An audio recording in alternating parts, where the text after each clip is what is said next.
Oh, and there is recording in progress, as you all heard. Um, I'm Alana Glacier Bloom. I am a program director at M Squared, and my primary focus here is on our educational resources. And I'm very excited about this session, which is going to be in two parts. The first part is going to be led by Claire Goldwater, M Squared's Chief Strategy Officer, and Maor Shani, the Director of Research and Evaluation. They are going to share some of the findings from our HOPE study that we conducted this summer, which I hope many of you took. No pun intended. I said hope. Um, and then after we go through that, during the second half, you are going to have the option of either staying on and learning even more about the Hope Study or exploring one of our resources about hope with either me or Molly, and we'll talk to you about that later. Also on this call, we have Joanna Tosh, who is our program manager, and she's going to be helping us with Zoom and putting links in the chat when you need them. So thank you, Joanna. And Joanna's going to get us started by putting PDFs of the slides in the chat so that you can look along. You'll have it for later. Um, yeah, and I'm going to hand it off to Claire and Maor. Great. Thank you so much, Alana. I see a raised hand from Scott over there. So Scott, if you have a question, do you want to just throw it in the chat if that would be the best way, probably, and we will do our best to answer you. Thank you, Alana. Welcome, everyone. I'm Claire Goldwater. I have the privilege to work for M Squared. I am sitting in Jerusalem. We've changed our clocks. It's pitch black outside. But we're really happy that you've joined us. We have 85 people on this webinar. So thank you so much for coming. I guess it's time to talk about hope a little bit. And I wanted to start off with a little warm-up exercise. We'll just use the chat for this. What gives you hope? Stick it in the chat. 1 word, 2 words, a couple of words. Tell us what gives you hope. And then we will use that as a great warm-up. M Squared gives us hope. Linda, thank you. Great. Children, people's children. Okay, returning of the hostages gives us hope. Solidarity. Passionate teens. I'm just looking quickly, take a look. Israeli civil society, Johnny Ariel, I'm so pleased that gives you hope. I would love that to give us all hope. Natural beauty, all of our people here. Great. Great to see all of you here. I'm seeing names over here of people answering, so it's really great to see that as well. The things that give us hope, there's a nice range of things here, from individuals, people that we're close to, our family, our students, and also sort of more maybe abstract things like natural beauty. That's great. We're going to see in what we're going to share with you now, hope and the Jewish community and the professionals who work in it. So all of you and all of your teams and lots of other people, thousands of people who work for the Jewish community, find hope in many different things. And we decided a few months ago at M Squared that we wanted to ask that question. You may remember that about a year and a half ago, we did a study about Jewish educators following the 7th of October. And we found out lots of really interesting things about how everybody was coping with the shock and the problems and the issues that we've been dealing with since then in the Jewish world. And this time we thought, in the summer, we thought, let's find out what's giving people hope. Do you even have any? Where does it come from? What would give you more of it? And so we did a study which Maor built, and which he's going to explain more in a minute. And really, all of this data and everything that we found is for all of you and for your teams and for any Jewish professional working to serve the Jewish people. And we hope that it's interesting. I think you'll find it is. And as Joanna said, you have slides in the chat if anybody wants. We also have a longer report. We will share all of that at the end. And in the meantime, thank you for being here. I'm going to turn it over to Maor Shani, who's going to explain a bit more about the study.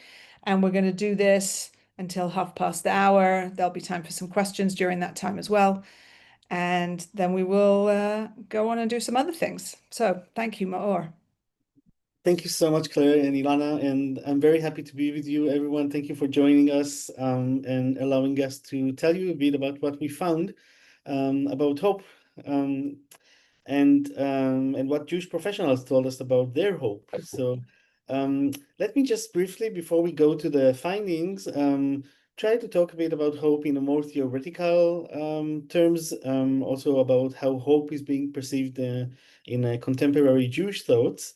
So maybe first just to say that one of the leading psychological models of hope come from Charles Snyder, an American psychologist that specialized in positive psychology. And he showed that hope is not just a wishful thinking, but an active process that has two essential components. One is the agency. So the agency is the motivation and the will to take action.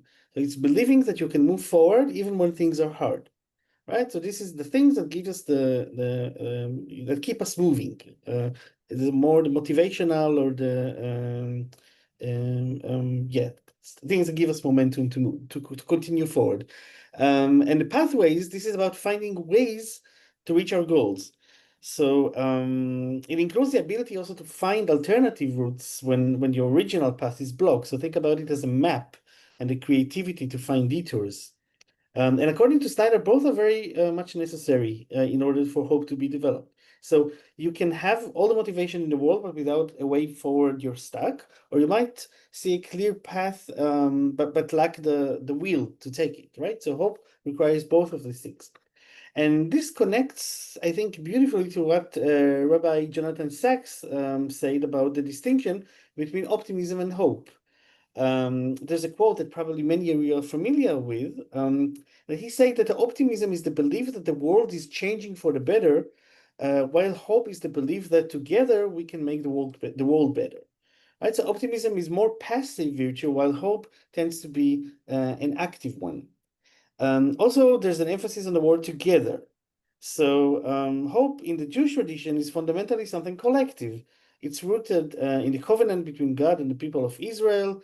It's emphasizing shared redemption and communal responsibilities. And it's also reflected in the biblical promise or the communal prayer like Amidah and historical aspirations such as return to Zion, when individual hope is inseparable from the community's destiny. So it's not just about individual motivation, it's about what we can do as a community and also as organizations that are responsible for the community and as a people, right? So this is exactly what shaped our own research, right? We designed the study to be action-oriented. We're not just measuring despair or trying to document the well-being of Jews at the moment, even though we did this as well because it's important, but we also try to see and to understand what people who work in Jewish organizations see as helpful for them as individuals and also at the organizational level to create those pathways forward. Right, so we examine what sustain people and what actions leaders and organization can take to foster hope, even in those times of crisis. So we managed to get responses from around 950 Jewish professionals. And as you can see on this figure on the right side, they are coming from diverse roles, both seniors and less seniors in organizations. And diverse seniority and roles. And also when you look at the left side, the gender distribution, just to say the majority of participants were female, women, identifies women, and I think that's very much reflective also of the nature of the composition of the gender kind of composition of many organizations. At the organizational affiliation, this is interesting also to see that we have a relatively very diverse group of participants coming mostly from federations, synagogues, and JCCs, but also from Hillels, from Israel-focused organizations, from educational organizations, day schools, foundations, social justice organizations, and social services and camps as well.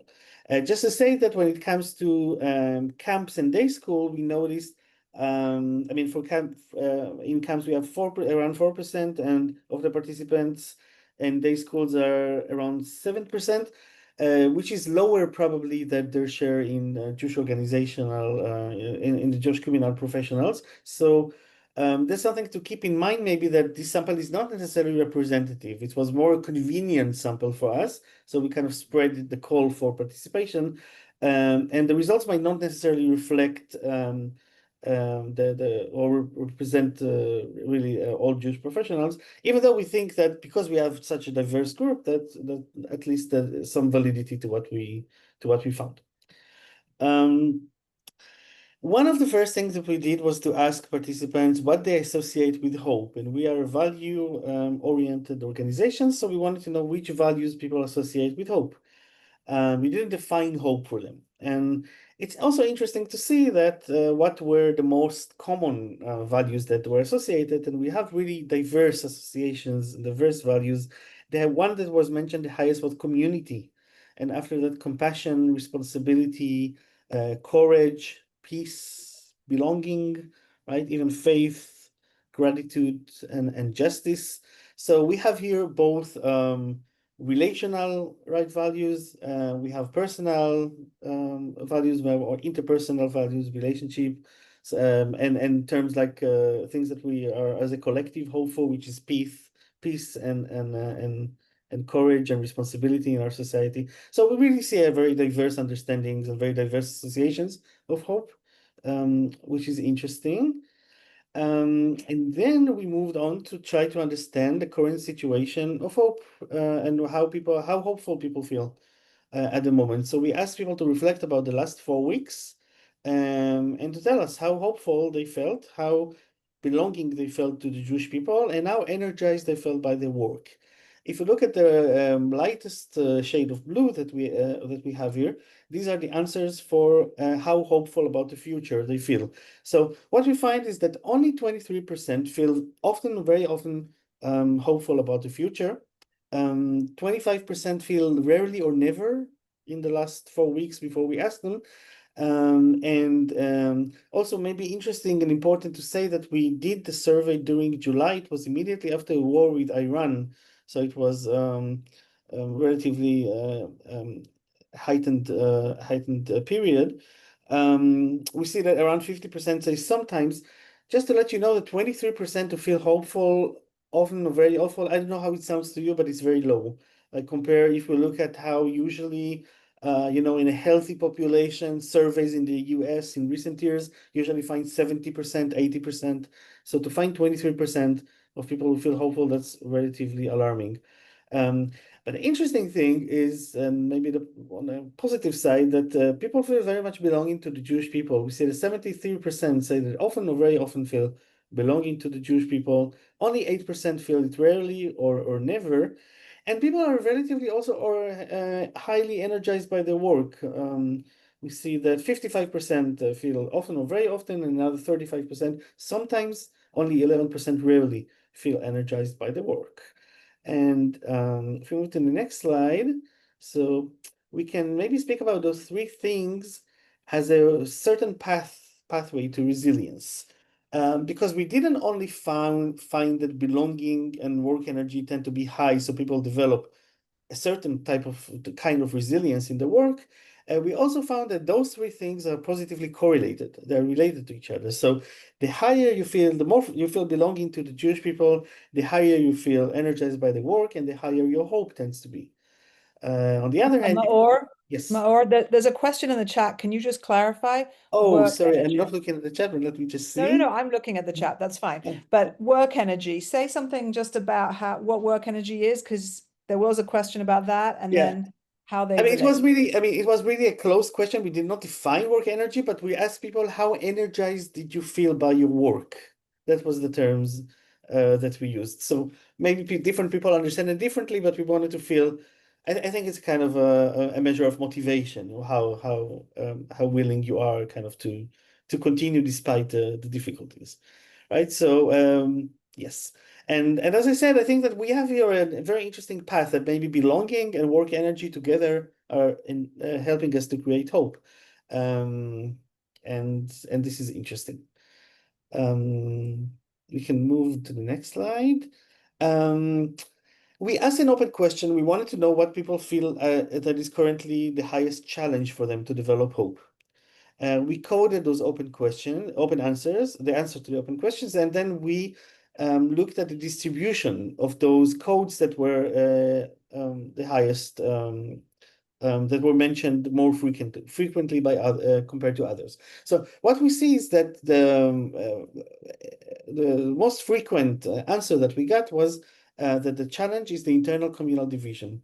And the divisions in our society, the disagreements, the polarization regarding the situation, the perceived inability to speak about issues at the moment, the inability to find very safe spaces and venues and forums for us to discuss in a constructive way. This is something that was very much mentioned as a challenge. Also leadership failure. So people looked up for the leadership and maybe expected more. We find in other answers that the more is mostly moral clarity or advocacy or taking a stand. But this was also mentioned as a challenge. Interesting to see that the external hostility or anti-Semitism is something that was mentioned less than the internal communal division, around half of the time. So it seems to be people are more challenged by the internal division than by the external threat. And this is something very important when we want to think about how to increase hope and resilience in Jewish professionals. There are two quotes here that we can take a look at. One was regarding this internal communal division that I found very well phrased.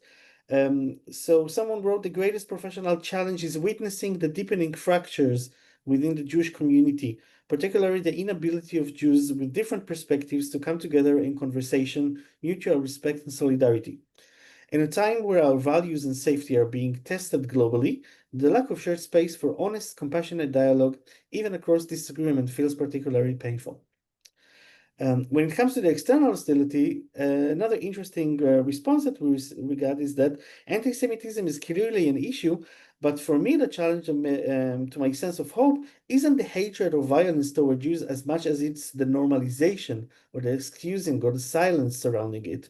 So this is really interesting and important point that in addition to anti-Semitism that is increasing, we were witnessing the normalization of anti-Semitism or the inability or in willingness in the society of leaders and society as a whole to deal with it and to try to tackle it. So we wanted to show you these two interesting quotes. Okay, so what I Yes. want to do actually, I want to stop Maor right here for a second. What we've shared with you up till now is essentially the highlights or some of the key points in the survey. So we want to just stop right for this moment, actually, and I want to just ask if there are clarifying questions. And then what we'll do is there'll be an option to split up into 3 different groups, like Alana said before. We have some educational resources that address hope so that you can address hope with your learners. Or if you want to hear more about the rest of the survey, because there are other things just that have ramifications for community life in general, for leadership, etc. If you're interested more in more of the details of the survey, you can stay and hear that as well. So just at this moment, then I want to just ask if there are clarification questions that you've been holding. You are either welcome to put them in the chat or I think you can raise your hand and we'll notice you and ask you to share your questions. So throw all the questions in and then we'll take a look at them. I see a question from Mark, who raised his hand. I see that in the chat. Okay, great. I'm just looking to see the different kinds of questions. We'll deal with them as they come. Okay, let's just do demographic questions. Breakdown of age demographics. Maor, there's a question about that. We relatively didn't have a lot of young people, ages 18 to 30. We kind of look at groups of ages. So I think most were kind of 30 to 50. We also had higher than 50. And yes, just not a lot of very young people. That's a good question whether this is representative of what's happening in Jewish organizations or just we couldn't reach the younger audience that well. We do have Alyssa. Hi, Alyssa is asking about breakdown of Israelis and American Jews and Jews from other places. Maor, can you? Right, so the vast majority is North America, the US. I think we had around 6%, 5 or 6% from Canada. from Israel, really not a lot of people. I think like 1 or 2%, something like this. I don't remember, or 3 maybe. I forgot exactly, but it was low. And from other countries here and there, we had. I mean, we distributed it also in Europe, and we got some responses, but not enough for us to actually compare between countries. So we didn't do that. Okay, a couple of other questions. Demographically, is there a difference in hope for people from the GBLTQIA plus community? We did not ask about people's sexuality, or apart from we asked if they identify as male or female, we didn't ask sexuality, so we don't know the Right. answer to that question. There's another couple of important ones here. So there's a couple of questions about failures, leadership. What are the specificity to what the leadership failures are? Yes, we do know about more of that. Actually, we'll get to that if you're interested in that in the second part of the presentation. And the second cause of stress was leadership failures. Yes, we do have a lot of quotes, Loan. Hi, Loan. We have hundreds and hundreds of open responses, which if anybody wants to see some, we're happy to share. But we'll share more a bit about failures, leadership, stresses, and all that stuff in the next part of this presentation. Melissa, hi, Melissa. Because we are underrepresented with camp and school, at the moment, we don't really have a plan to do this again or to reach out to them again. It's definitely possible.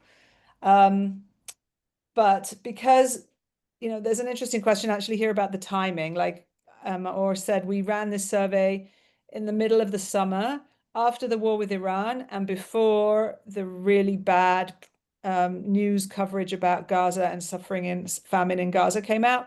So, and obviously before the hostages were released. So we don't know exactly how much a spikes up and down would affect this, or how much the specifics of what people said here are a result of exactly that month that it was open. So if we did it now, would it be different because maybe there's a ceasefire and the hostages are home? It's hard to know. I don't think we're going to run this exactly straight away with those people that we didn't get. But certainly I think it's something that we're missing. Reuven is asking about the concept of resilience. Maor has done lots of research on resilience. Do you want to say something about that? Not a lot of research on resilience, but I'm slowly developing resilience to discussions about how to define resilience, which is a large part of talking about resilience. So I just had today a discussion about the communal resilience, personal resilience, mental resilience. We didn't use the term resilience at all in the survey that we did. We just used the word resilience in order to describe what we found as a certain positive pattern. We think that enable people also to develop hope. And to feel energized by the work and to feel belonging to the Jewish people, kind of that we find those three kind of going together. Maybe in terms of, let's say, we can talk about professional resilience or the ability to find the resources to move forward, to continue, and adaptively cope with the situation in a positive way. So maybe that's what I can say about resilience in this context. Great. Thank you very much, everyone. If there are no more clarifying questions, great. Thank you, Avi. Hope, resilience and responsibility for overnight camps. Well, we will definitely make sure you have all the data that we have as well. We can send you the segments of the data about camp if you want as well. So we can talk about that. Anyone who has a specific sector of the community that they're interested in, particularly, I hesitate to say that with 100 people on the call, but you should certainly be in touch with us and let us know what you have and who you work with, and we can do our best to make sure that you can see the data. And we also have a very full 50-page report for anyone who wants all the details that a lot of you are asking, how many people from here and age breakdowns and all kinds of things. And so we will send that out tomorrow to everyone registered here, so you can see the full-on data set. And no, you can't see the whole data set, but you can see a lot more information than what we have shared right now. Okay, I'm turning back to Ilana for instructions for our next section. Okay. Hi, everyone. Next steps. You now have the opportunity to either learn more, you could stay here with Claire and Maor, or we actually have a surprise for you, which is that there's going to be a third place you could go. We're going to have 3 different resources that you can explore if you're interested. There are going to be a lot of things that are about to be pasted into the chat. And while that's happening, I'm going to just sort of tell you what's going on. one opportunity for you, if you want to learn about a resource, is to explore a creative exploration of hope with 4 different ways to interact with the value of hope. And that is going to be with Molly Andron, our Vice President of Programs. You could see Joanna gave even more details.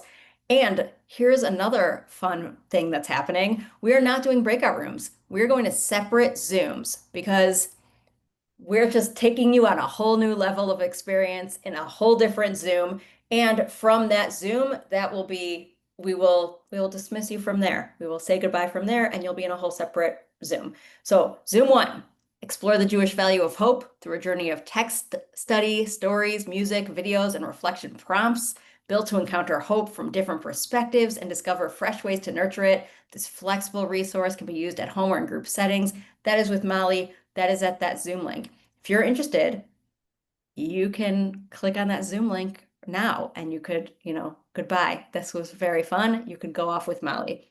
The next Zoom room is going to be with Kiva, who will go through a crossroads card with you. A crossroads card is M Squared's latest resource it features a dilemma that you discuss, and it has 2 different Jewish sources on it. It sparks reflection and conversation, and you'll think about what it means to hold on to hope with a real life scenario. That is with Kiva. That is at that Zoom that is linked. The next one is with me.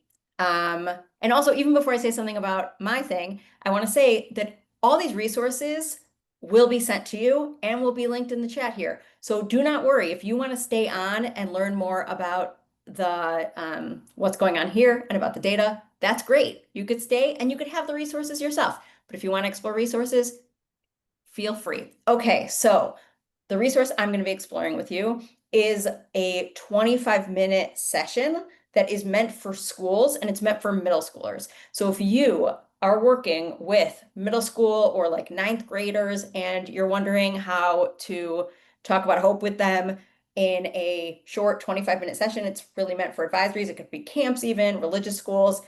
You could come with me to the Zoom room. And for those of you who are staying, enjoy, and good night/good day. Thanks, Ilana. Mm. Okay, so Ilana, Kiva, and Molly have 3 beautiful educational resources for you. As you know, we don't just talk about education, we provide you stuff as well. So hopefully that's helpful to a lot of people who just dropped off the call.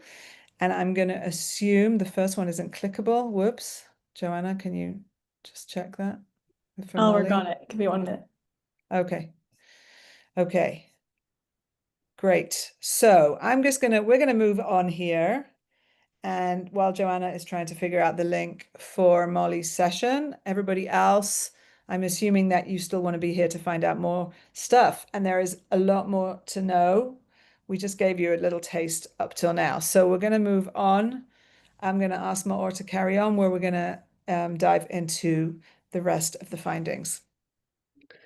Okay, thanks, Claire. And thanks everyone for staying. And let's take a look at some other interesting findings from the study. So what you see here is the distribution or the percentages of those that agree with different sources of hope. We ask people what gives you hope. We give a list of sources of hope. And we wanted to see which sources are more important for people, or they feel that are important for them in order to develop hope. So we see that the one that is rated the highest, and people say that is important source of hope, a very or extremely important source of hope for them, is the impact of their work on others. This is something I found very interesting. So I think it goes together with people saying that they are energized by their work, and people are really it helps them to feel hopeful because they feel that the work is making an impact. They see examples, they share examples, they look at their colleagues and organizational level as well, their stories of success, and this really gives them it's a great source of hope. for them. We also have a high-rated willingness, witnessing acts of courage or kindness in their community, which is really interesting. Feeling a sense of belonging to the Jewish people, which so tends to be high, and also something that people feel is a great source of hope for them. Support from their professional colleagues, connection to the local Jewish community, also rated relatively high, and 2/3 say it's a great source of hope for them. And then we have also Jewish learning and tradition, engaging in social action. Interestingly, my personal faith or spirituality tends to be something that around half of the participants say that that is extremely important or very important for the work. If you look at Israel, then Israel is only it's relatively low. Like Israel is a source of hope, 55%. And this goes together with this finding that is really something very much, I think, defining of the experience of many people when they think about, when they answer the survey, when they think about hope, is how they oriented toward Israel at this time. So we see a large polarization. It's not very surprising, probably. We see that around 31% say that Israel is a very important source of hope for them, but we also see that around 14%, around 14% say it's not an important, or another 12% say it's a low important source for hope for them. So this reflects the polarization regarding Israel. That is something that we see across different questions in the survey. We then also wanted to know what people look for in the organization, what they think can help them or support them in developing hope. So these are also the percentages of those who say that is very or extremely helpful for them. We say that the number one most important source organizational support measure that people look for is clear guidance for sensitive conversation, followed also by forums to process current events. So it seems also related to this issue of the internal division, right, and the current crisis. People are looking for ways to discuss.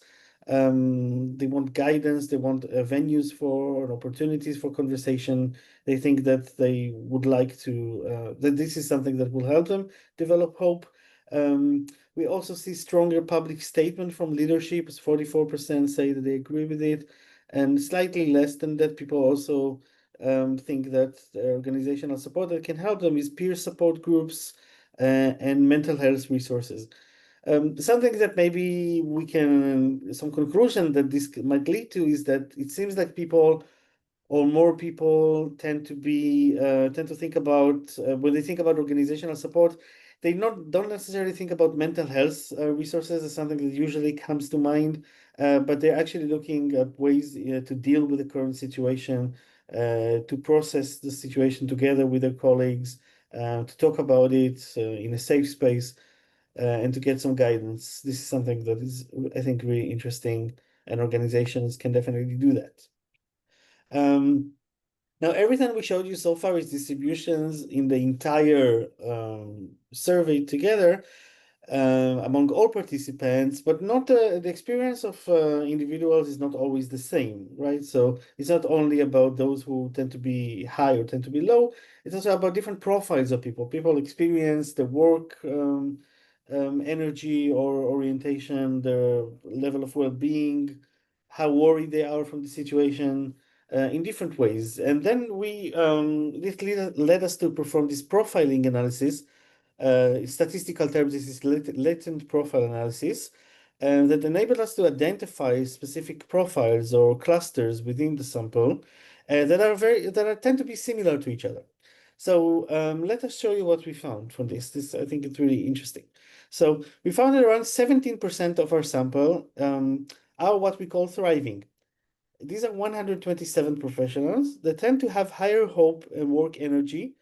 They also feel quite belonging to the Jewish people, feel connected to Israel. It seems like anti-Semitism has a low effect on the work. They worry, kind of in a medium level worry about anti-Semitism. They seems to be doing well. in terms of hope, right? And the things that we look at. And also, just to say that there's when we look at who are these people, we can get some clues that relatively we have high representation of management, of seniors in organizations, and also higher percentage of men compared to other profiles.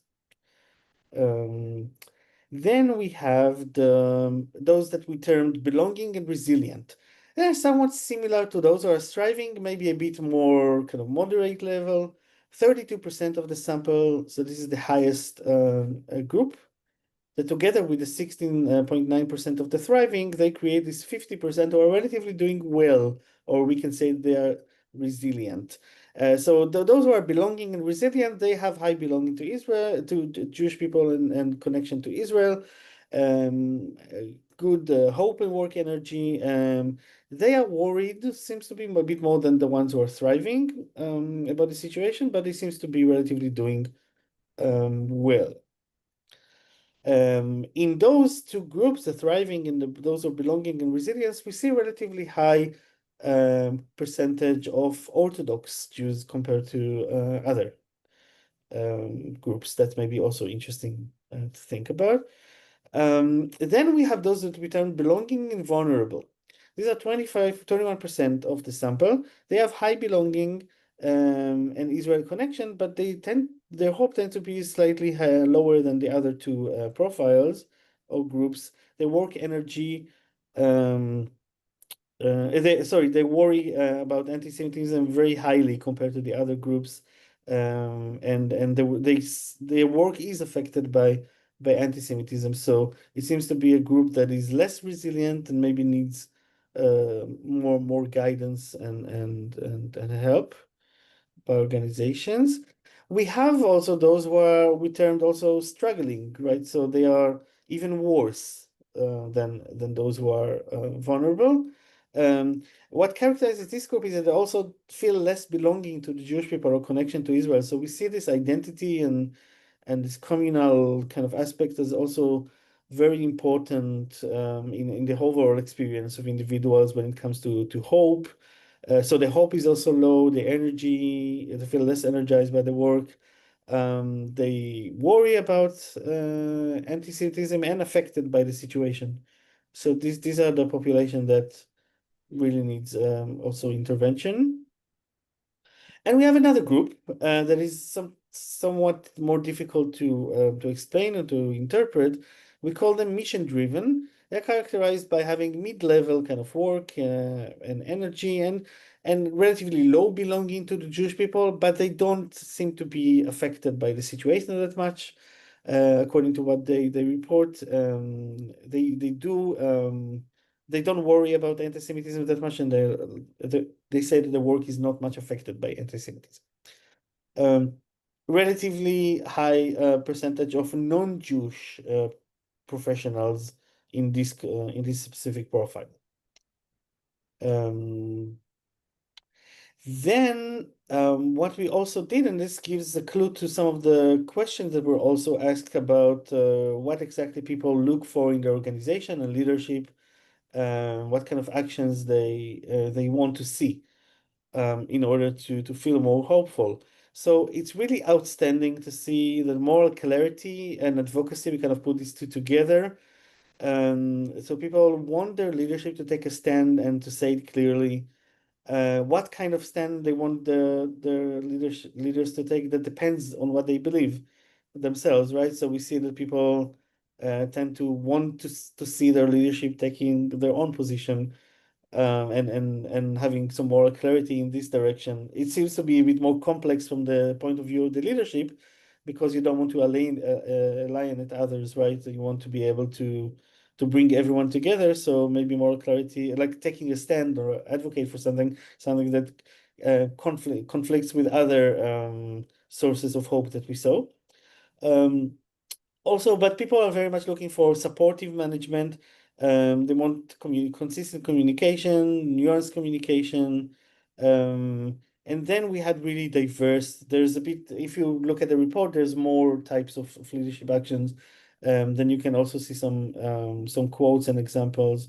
We can share with you also the really rich information that we got when we asked those questions from a lot of people, different experiences, different motivations, and so yeah, that's about what types of leadership. We can see here some examples that we gave for quotes, right? So when it comes to moral clarity and principle, so someone wrote, our CEO was willing to let board members and significant donors walk away rather than capitulate to the expectations of firing staff who spoke out for Palestinian lives or censored those staff members' political freedom.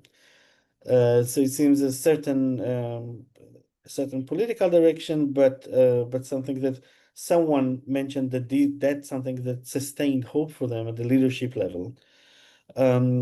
We also have here an example of creating safe dialogue space. So someone told us that about 6 months after October 7th, they held a listening session that each talked about what we have been feeling.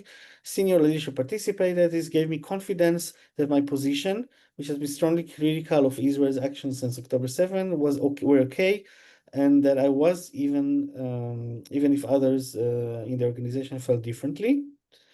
Then at the managerial support section, so someone wrote, I had to have a very hard conversation with an outside contractor after a high visibility anti-Semitic incident. My supervisor coached me in the advance, sat with me during the conversation and debriefed me afterwards. He knew I needed his support and I'm grateful to have it. So also at the personal level, right, providing support for especially at the professional level, something that's very helpful for people to sustain their hope. And I just in response to on that, Mark in the chat is asking a question if we have examples of the leadership failures. In the survey, we asked people actually to talk about successes or things that they saw that did give them hope. We didn't ask them to give us specific examples of failures, but if you read the many responses where people actually in many cases wrote quite a lot, and as you can see even from these quotes, they wrote quite carefully and thoughtfully about the things that did give them hope. You can kind of extrapolate the opposite from that, but we don't actually have that specific. We don't have the lots and lots of the failure examples. Let me just see if we have more. Okay, so I want to just take it just to the sort of question of recommendations, and then I'm going to open up for questions and comments. And Reuven, I see your question. We'll get to that in a second. There's a list here, which I'll go through in a second, of sort of recommendations or action steps that seem to emerge from the data.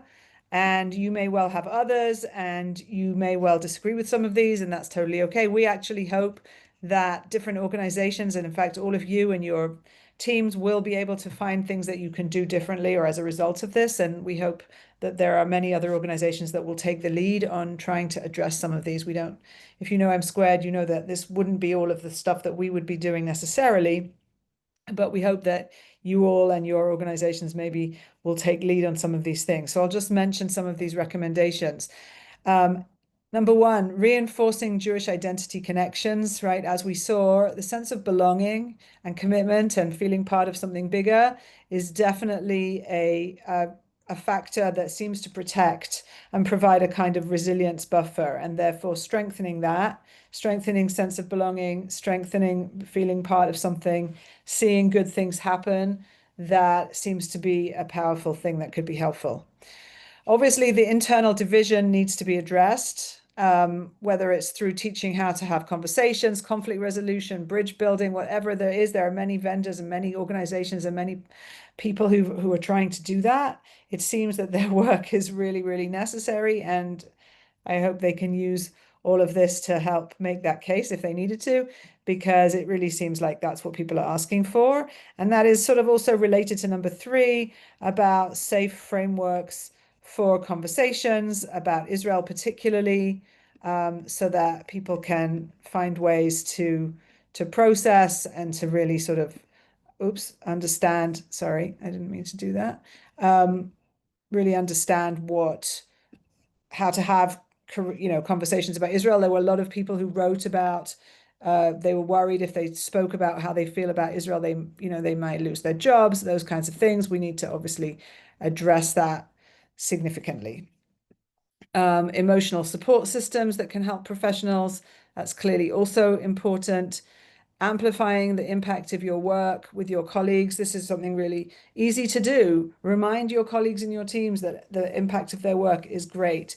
And that gives people enormous motivation and helps them stick to their jobs, stick to their roles, and keep going even when things can be difficult.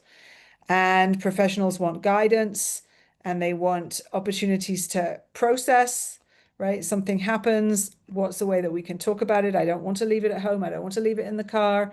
And so that's something really important. And obviously the leadership question, which I think is really important, but I hope there are organizations that will take this on, and trying to find a balance between moral clarity that doesn't alienate, but that actually helps people find something to sort of look to their leaders for motivation, inspiration, etc. So those are some of the recommendations that we saw. Ezra, hello Ezra, is asking about the takeaways for M squared particularly. I mean, at our staff meeting the other day, we all talked about the specific ways that we think we're making a contribution to our work, and that was deliberately and intentionally just a sort of immediate reaction to helping us all see the impact of our work. I think the other way that M squared, if any of you have seen our Yated program, which was actually developed a year or more ago about resilience and tools for resilience, and offered really a safe space for discussion and opportunities to process, and also really sense of belonging and connection. That program, I think, in many ways totally epitomizes some of the things here in an M squared way. And that's what we're going to do. I'm not sure what else at this moment, but certainly those are some of the things that I think we're going to do, and we hope other people will take other things on. Other questions or clarifications, comments that anyone has? Would love to hear them. Either you can raise your hand or put it in the chat. Oh, there was a question from Lowen, actually. What did folks share about finding hope in the context of the third greatest stressor, anti-Semitism? Do we have anything to say about that? So I mean, yeah, we got really diverse perspectives on this. So I mean, many people told us about specific cases that they experienced, or just to share the general feeling that anti-Semitism is something that is becoming, yeah, it's growing and becoming something part of public life, basically, that they encounter it at the collective level. There were also stories about, people told us about others in their organizations who experienced anti-Semitism, or how the organization was confronted by something. There were a few examples and interesting stories, and some were general about, that anti-Semitism is increasing and it's alarming, and something that they see as a challenge and puts them in despair. We will gladly, as Claire said, we can share with anyone who's interested. We can share the responses that we received, and you can take a look at it more carefully, closely. And just to note your comment, Lauren, also, again, people gave us positive examples of what gave them hope. We'd have to look carefully to see how many of them spoke explicitly about the context of anti-Semitism for that. But they gave us lots of very specific examples, which we then coded, or I say we, this is all Maor did this, coded them to sort of see like the characteristics of those things. We'd have to look again to see the place of anti-Semitism. I couldn't tell you that off the top of our heads. Like it's a detailed way to cut the data. Any other questions or comments? What was most surprising for us?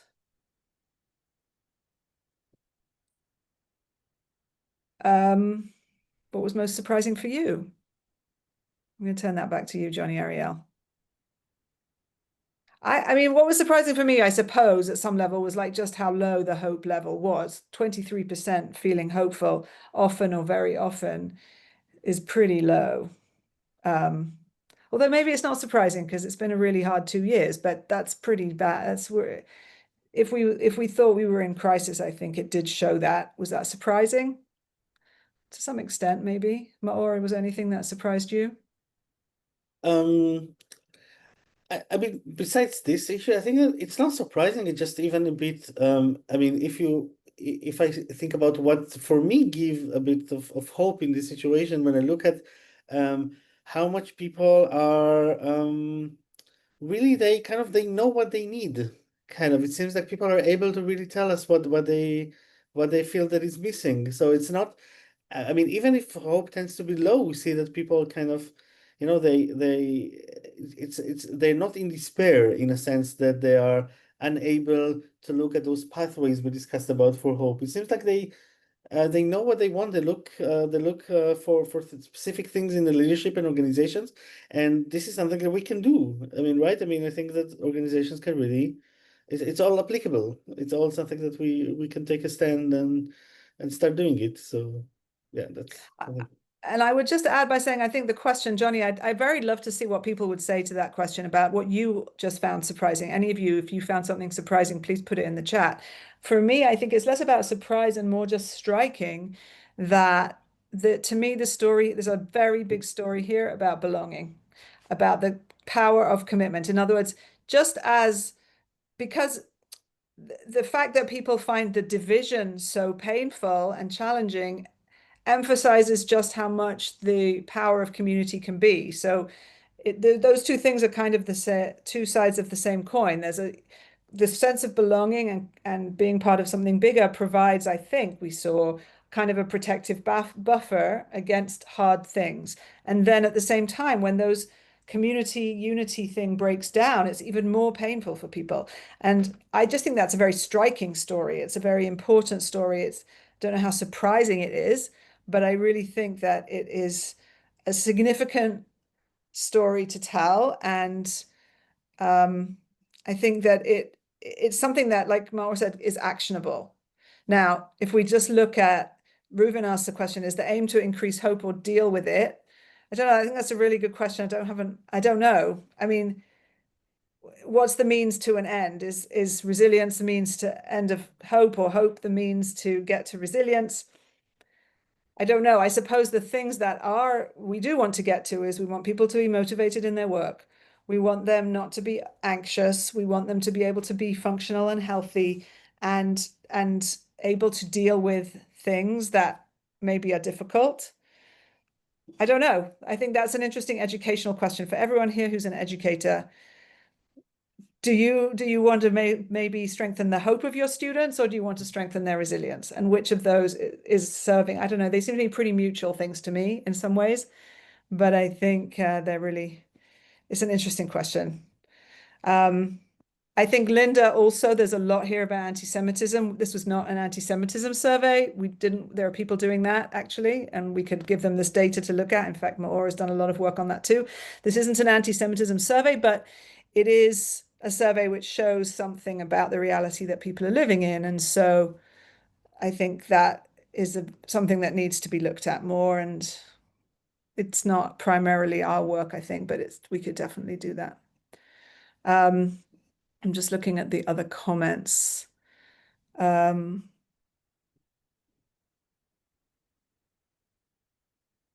there's like a lot of really interesting things to say here. Okay, Minna, hello. I don't think I even understood how much my hope was waning till I participated in the study and was given a space to articulate it, which I think is really telling and speaks also to what people say about their need. They're wanting just a process, like people just want to be able to share this stuff. It's hard. And so I think your comment is sort of telling, and thank you for participating.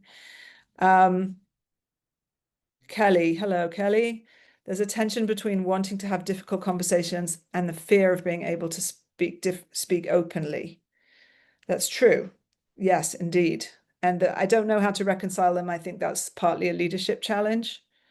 And I think it's something that every organization has to figure out how to do that. But people want both of those things. In fact, just like they want their leaders to speak really clearly, but of course, sometimes that can alienate the people when the leader says something clearly that they don't like. So I think there are definitely paradoxes here, and it's not all, obvious or smooth.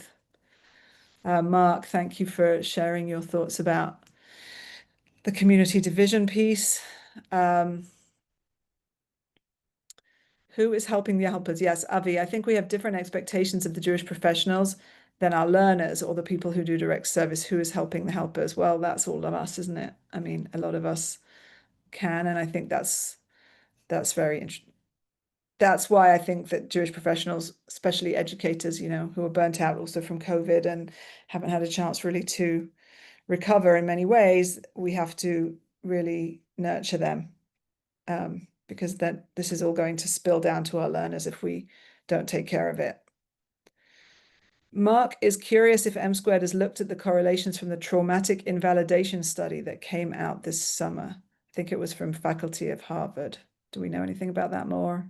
I do know that I apply their measure now in a study in Germany. So I want to see how it develops also across different concepts. I mean, this got a lot of publicity, this study, because they highlighted a very important aspect of experiencing anti-Semitism. It's not only about anti-Semitism itself, but about these microaggressions, specifically invalidation that accompanies it. I don't know if we can say much about this from our survey, actually. I mean, there were some, I guess some people shared stories that you can interpret them in those terms of invalidation, but didn't look much into it yet. But it's interesting to look at those things. Okay, everyone. So we are almost at our time. I will say, I want to first of all say thank you to Maor for building this survey and to analyzing our data, etc. I'm putting his email into the chat if you have specific questions about any of the specifics of this data. As I say, tomorrow or Sunday, we'll be sending you a full long report if you'd like to read more. We really, really hope that you take this and use it. If anyone wants to talk about it more, you're welcome to also reach out to me or to Maor. And it's lovely to see you all here. Thank you so much for being part of the M Squared community and joining us here. And let's all hope that we can find sources of hope and help our learners find more sources of hope through us. Thank you for serving the Jewish people, and thank you for everything, and Shabbat Shalom.